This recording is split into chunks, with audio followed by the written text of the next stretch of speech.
ഈ കഴിഞ്ഞ ദിവസം യൂട്യൂബിൽ ഞാൻ വീഡിയോ കണ്ടുകൊണ്ടിരിക്കുന്നതിനിടെ കണ്ടൊരു വീഡിയോ ആണ് നമ്മുടെ അശ്വന്ത് ഗോക്കിൻ്റെ ഈ സൂ ഫ്രം സോ എന്ന സിനിമയുടെ റിവ്യൂ. വളരെ ഒരു പോസിറ്റീവ് എലമെൻസ് ഉള്ള തമിഴിലാണ് ഞാൻ കയറി കുത്തി പോയി കണ്ടു. അദ്ദേഹം തുടക്കത്തിൽ തന്നെ പറഞ്ഞിട്ട് വളരെ നല്ല സിനിമയാണ്, വാ വാ വാ എന്നൊക്കെ പറയണ്ടായിരുന്നു. അതുകൊണ്ട് ഞാൻ ആ വീഡിയോ സ്കിപ്പ് ചെയ്ത്, കാരണം എനിക്ക് ആ സിനിമ പോയി കാണാൻ ഉദ്ദേശമുണ്ട്. എന്നിട്ട് ഞാൻ ആ അശ്വന്ത് ഗോക്കിൻ്റെ വീഡിയോ കാണുകയാണെങ്കിൽ അദ്ദേഹം കഥകളുടെ എലമെൻറ്റ്സ് കുറേ പറഞ്ഞൊരു സ്വഭാവമുണ്ട്. അപ്പോൾ എൻ്റെ ആസ്വാദനത്തെ ബാധിക്കുമെന്ന് കരുതിക്കൊണ്ട് ഞാൻ വീഡിയോ സ്കിപ്പ് ചെയ്തു.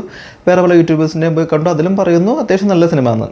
അങ്ങനെ ഞാൻ ടിക്കറ്റ് എടുത്ത് തിയേറ്ററിൽ പോയി സിനിമ കണ്ടു. പക്ഷേ കണ്ടു കഴിഞ്ഞിട്ട് എനിക്ക് തോന്നി എന്താണെന്ന് വെച്ചാൽ ഒരു 200 രൂപ മുടക്കി കാണാനുള്ള സിനിമയൊന്നും അതില്ല. കാരണം അതൊരു മസ്റ്റ് തിയേറ്ററിൽ വാച്ചായിട്ട് എനിക്ക് ഫീൽ ചെയ്തില്ല.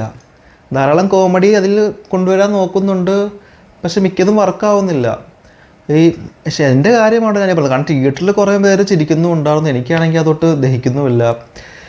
എന്താ പറ്റിയെന്ന് അറിയില്ല. ബട്ട് ആ സിനിമ കണ്ടിറങ്ങിയപ്പോൾ എനിക്കിത് തിയേറ്ററിൽ തന്നെ പോയി കാണേണ്ട ഒരു സിനിമയാണ്. അതായത് ഇപ്പോൾ OTT വെയിറ്റ് ചെയ്താലും കുഴപ്പമുണ്ടായിരുന്നില്ല. ഈവൻ ഒരു മൊബൈൽ സ്ക്രീനിലായപ്പോൾ ഞാൻ എൻജോയ് ചെയ്തേനെ ഈ സിനിമ.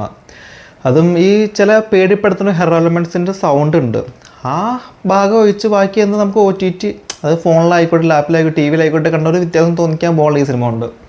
ഒരു സാധാ കഥ, ഒരു സാധാ രീതിയിൽ പോകുന്നു, നമുക്ക് ഊഹിക്കാവുന്ന കഥകൾ. പക്ഷേ ഈ പുറത്ത് കാണുന്ന ഹൈപ്പും കണ്ടിട്ടാണ് നിങ്ങൾ ആ സിനിമയ്ക്ക് പോയി കയറണമെങ്കിൽ മിക്കവാറും നിങ്ങൾക്ക് ഇനി നിരാശയായിരിക്കും. അല്ലാണ്ട് കണ്ടവരാണെങ്കിൽ ചിലപ്പോൾ നിങ്ങൾക്ക് ഇഷ്ടപ്പെട്ടെന്ന് വരും. കാരണം ഒരു വൺ ടൈം വാച്ചബിൾ മൂവിയായിട്ട് ഫീൽ ചെയ്യിക്കുക.